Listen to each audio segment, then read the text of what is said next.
A transferência de embriões é feita no período fértil ou no período menstrual? A transferência de embriões ela ocorre em média de 15 a 20 dias depois do início do ciclo menstrual. Isso a gente está falando em um ciclo natural, ou seja, acompanhando aquele ciclo em que o próprio folículo, que é uma estrutura do ovário da mulher, vai crescendo, porque é o folículo num ciclo natural que vai aumentar progressivamente o nível do estrogênio e com isso a camada interna do útero, que chama endométrio, ela vai crescer para poder receber futuramente o embrião. Num ciclo menstrual normal, que dura em média 28 dias, a gente esperaria que a ovulação ocorresse por volta do 14º dia, por exemplo. A ovulação ocorrendo no 14º dia, a transferência de embriões ela pode ocorrer até 5, 7 dias no máximo depois dessa ovulação. Isso eu estou falando num ciclo que a gente vai acompanhando, num ciclo que a gente não faz nenhuma modificação e vai avaliando o próprio ciclo menstrual. Tem vários tipos de preparo, então tem o preparo natural, tem o preparo natural modificado, tem o preparo artificial. Então são vários preparos que, dependendo de qual médico indicar ou escolher ou discutir junto de vocês qual que vai ser o mais indicado, essas datas elas podem variar, principalmente se o endométrio não estiver crescendo adequadamente. Geralmente nesses casos a gente precisa até aguardar alguns dias a mais para visualizar se esse endométrio cresce, ou se for no preparo artificial, naquele que a gente não considera o ciclo menstrual como um todo para fazer o preparo, a gente vai ter que avaliar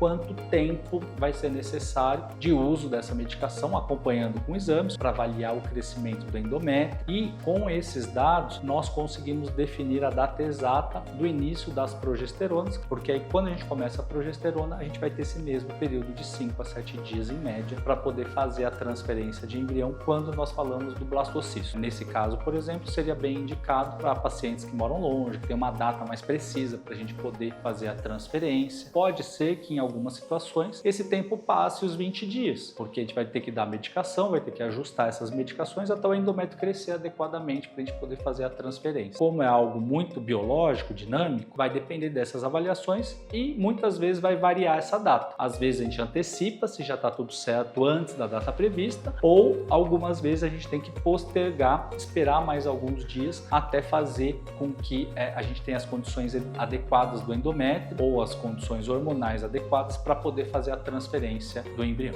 Mas a média é em torno de 15 a 20 dias depois que ocorreu o sangramento menstrual, de acordo com esses tipos de preparo endometriais que nós temos disponíveis, sempre avaliando e decidindo a data junto a vocês da transferência. A zoospermia no dia da punção. Quais são as alternativas cirúrgicas? Se nós temos a zoospermia, que significa que o homem foi tentar a ejaculação, é melhor congelar óvulos ou embriões? É muito interessante para as mulheres que não têm uma previsão no curto prazo.